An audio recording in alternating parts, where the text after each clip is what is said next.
تعالى لو اديني التليفون بتاعك دي غير اكتبها بتغطيني. ماشي. الحمد لله والصلاة والسلام على رسول الله صلى الله عليه وسلم وعلى آله وصحبه ومن والاه، وبعد. فإن الله تعالى قال عن لقمان: ولقد آتينا لقمان الحكمة أن اشكر لله. إحنا بنشكر ربنا سبحانه وتعالى. تكلمنا عن الشكر، ولكن نتحدث اليوم عن إيه اللي يعينك على الشكر. ليه تشكر ربنا؟ عشان تذكر نعمة ربنا عليك. لما تذكر نعم ربنا عليك تقوم تشكر ربنا.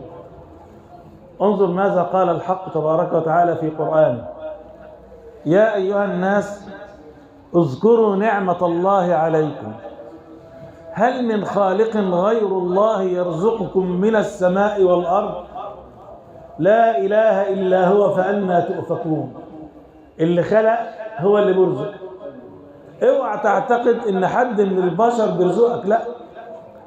ده شوف النبي عليه الصلاة والسلام ماذا قال: لو أن أحدكم فر من رزقه كما يفر من الموت لأدركه رزقه كما سيدركه الموت.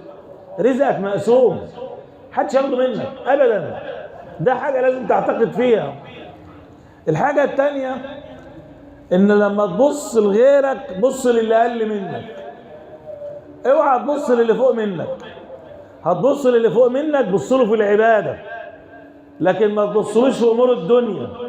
اما امور الدنيا بص للي تحت. ليه؟ عشان ما تكفرش بالنعمه اللي ربنا اداها لك. قال النبي عليه الصلاه والسلام: لينظر احدكم الى من هو دونه ولا ينظر الى من هو فوقه. ليه يا رسول الله؟ قال: حتى لا تصدروا نعمة الله. انت تكفر بنعمة ربنا لما تقول ليه ربنا اداله ده وما ادانيش. لا، ربنا هو اللي بيقسم الارزاق. ممكن لو اداك يوديك النار، فبيمنع عنك عشان يدخلك الجنة. انت ما تعرفش حكمة ربنا فيك ايه. الحاجة الثالثة اللي انت لازم تعرفها ان النعم اللي ربنا اداها لك انت هتتسأل عنها. خد بالك، كل نعمة هتتسأل عنها. شوف النبي عليه الصلاة والسلام ماذا قال: قال: أول ما يسأل عليه العبد يوم القيامة نعمة الصحة، فيقول الله عز وجل: ألم أصح لك بدنك؟ ألم أروك من الماء البارد؟ ده كله هتسأل عنه. أيوه هتسأل عنه. تعالى كده معايا لأبو عسيد، ده مولى من موالي النبي عليه الصلاة والسلام. خد بالك النبي كان عنده 49 مولى و50 عبد عليه الصلاة والسلام، فده مولى منهم من موالي النبي عليه الصلاة والسلام. قال: أتى إلي رسول الله صلى الله عليه وسلم فقلت له: يا رسول الله ما الذي أخرجك؟ تطلع لي كده بالليل كده رسول الله في الوقت ده. قال: أخرجني الجوع. قال: ثم جاء أبو بكر رضي الله تعالى عنه فقال له رسول الله صلى الله عليه وسلم: ما الذي أخرجك يا أبا بكر؟ قال: الجوع. قال: ثم جاء عمر فقال له النبي عليه الصلاة والسلام: ما الذي أخرجك يا عمر؟ قال: الذي أخرجكما يا رسول الله.